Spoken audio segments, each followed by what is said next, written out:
இப்போ இருக்கிற current situation படி பார்த்தா தமிழ் சினிமா இண்டஸ்ட்ரி நடிகர் நடிகைகளில் அதிகமாக பேசப்படுறதும் ரசிக்கப்படுறதும் யாருன்னா அது ஓவியா தான்.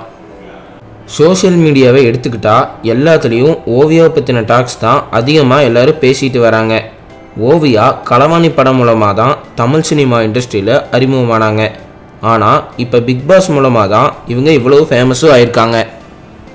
சிவகார்த்திகேயன் விஜய் டிவி ஆங்கராக இருந்து சினிமாக்குள்ளே மெரினா படம் மூலமாக அறிமுகமாகும்போது சிவகார்த்திகேயனுக்கு ஜோடியாக நடித்தவங்க தான் ஓவியா.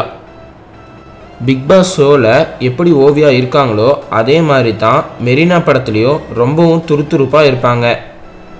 அப்படி அவங்க கூட அந்த படத்தில் ஒர்க் பண்ணும்போது தான் ஓவியா அம்மாவை சிவகார்த்திகேயனும் சதீஷும் மீட் பண்ணியிருக்காங்க.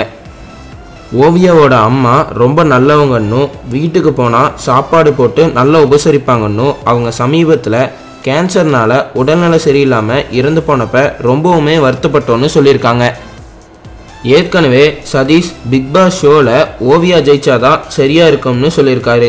அது போக ஜூலியை ட்விட்டரில் பயங்கரமாக ஓட்டி ஓவியாவுக்கு ரொம்பவும் சப்போர்ட்டிவாக பேசிட்டு வராரு.